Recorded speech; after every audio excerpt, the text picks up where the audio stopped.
Mon Seigneur et mon Dieu, je crois fermement que tu es ici, que tu me vois, que tu m'entends. Je t'adore avec profonde révérence. Je te demande le pardon de mes fautes et la grâce de faire avec profit ce moment de prière. Marie, ma Mère Immaculée, Saint Joseph et mon ange gardien, intercédez pour moi. Bonjour à toutes et à tous.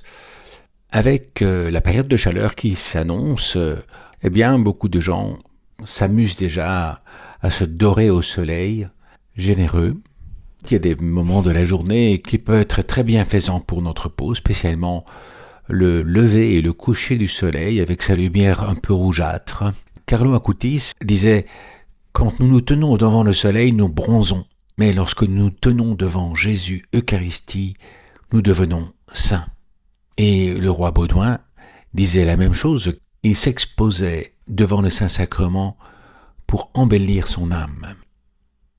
Mais le soleil a probablement le plus d'effet sur les végétaux. Parce que, franchement, la différence que l'on voit entre les végétaux en hiver, par exemple, qui perdent pratiquement toutes leurs feuilles et leurs fruits, et qui sont des arbres qui font penser à la mort, ressuscitent au printemps. Et il y a une nouvelle vie qui apparaît. Tout cela vient avec la chaleur et avec la lumière du soleil, qui a une action très bienfaisante sur les végétaux, en particulier sur les vignes. Et c'est ce que le Christ veut nous faire comprendre aujourd'hui aussi. Le Christ est en train de parler à ses apôtres.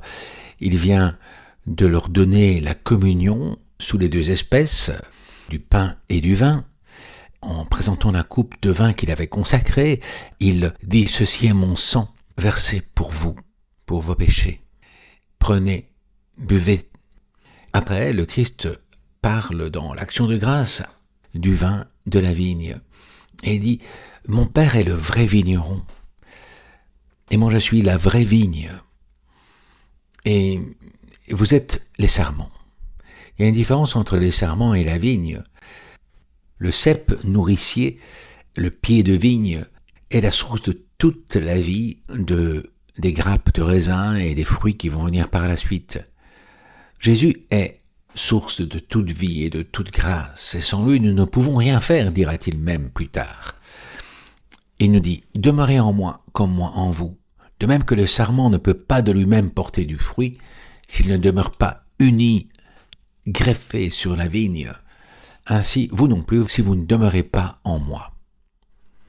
Jésus est donc le tronc solide et vigoureux qui nous donne la force de résister aux tempêtes de la vie. En lui vient la sève qui coule jusque dans nos veines, grâce à cette communion eucharistique, et qui nous nourrit de son amour et de sa vérité. Nous ne sommes que des sarments. Nous avons besoin du cep. Les vignerons peuvent parfois améliorer la qualité de la vigne en greffant de nouveaux sarments sur un cep de vigne.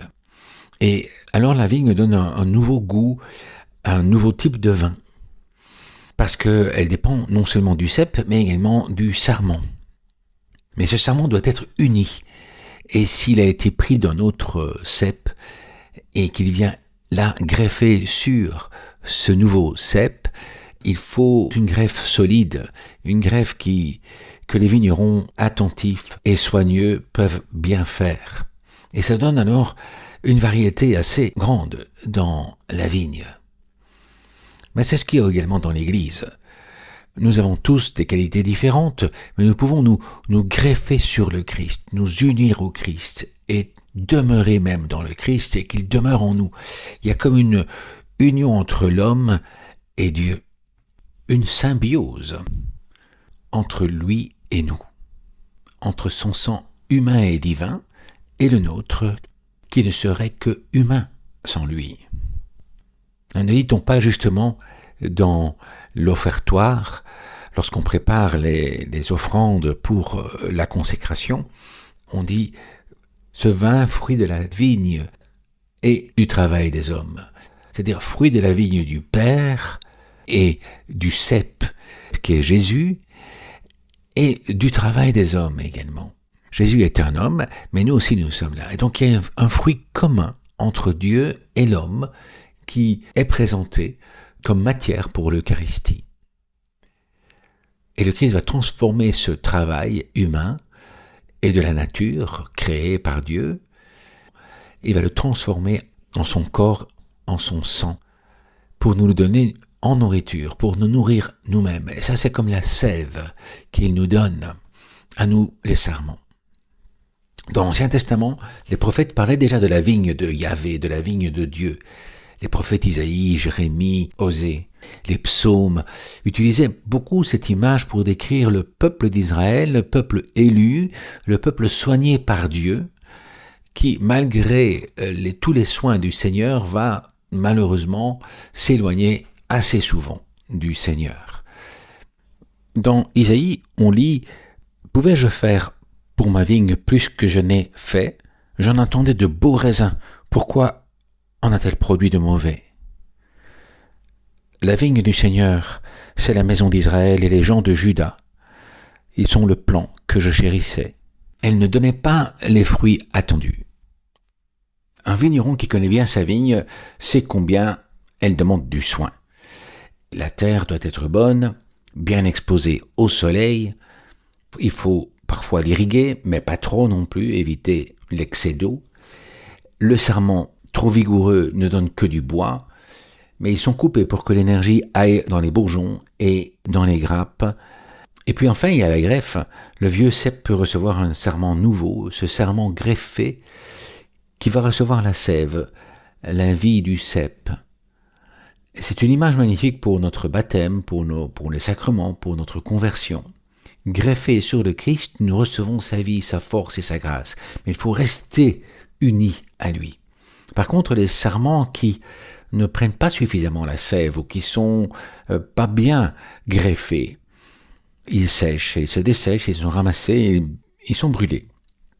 On utilise d'ailleurs parfois ces sarments pour faire un barbecue, pour cuire du pain. Rien n'est jamais perdu. Mais le vrai but du sarment, c'est de porter du fruit et des grappes de raisin. Benoît XVI nous disait « Le Seigneur veut que nous portions du fruit, un fruit qui demeure. Mais pour cela, il faut accepter d'être taillé, d'être purifié, pour que la vie du Christ circule en nous. Il faut aussi faire des efforts pour rester en contact avec Jésus, pour prier, l'avoir présent dans notre vie, le mettre dans notre vie. » Et finalement, le roi Baudouin de Belgique disait la même chose. C'est dans la prière, dans l'adoration qu'il rencontrait Jésus vivant dans l'Eucharistie et qu'il se laissait transformer par lui, qu'il laissait mûrir. Et on devient plus sucré, plus capable de donner du bon fruit. Et ce sucre va être transformé après en alcool lors de la fabrication du vin. Carlo Acutis ajoutait même que l'Eucharistie c'est son autoroute vers le ciel. Parce que dans l'Eucharistie, il y a déjà le soleil qui illumine et il y a tout le soin de Dieu le Père vigneron qui veut nous donner cette sève spirituelle. Comme le disait le pape Léon XIV, « N'aie pas peur de Jésus, de t'unir à Jésus. N'aie pas peur de te laisser greffer sur le Christ, de demeurer en lui. C'est lui qui te donne la vie, la vraie vie, la belle vie, la vie féconde, la vie éternelle. Laisse-toi aimer par lui. Laisse-toi transformer par le Père, par lui, Jésus, et par l'Esprit Saint. Sois un sarment vivant, rayonnant, qui porte du fruit. Quels sont les fruits?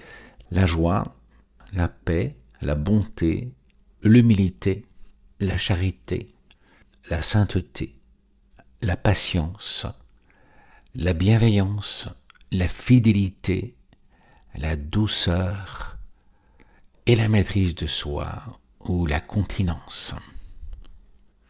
Et souviens-toi toujours que le Christ t'a dit « Sans moi, tu ne peux rien faire ». Mais avec lui, tout devient possible. Je te remercie, mon Dieu, des bonnes résolutions, des actes d'amour et des inspirations que tu m'as communiquées dans ces 10 minutes de prière. Je te demande de m'aider à les mettre en pratique. Marie, ma Mère Immaculée, Saint Joseph, mon Père et Seigneur, mon ange gardien, intercédez pour moi. Au nom du Père, et du Fils, et du Saint-Esprit. Amen.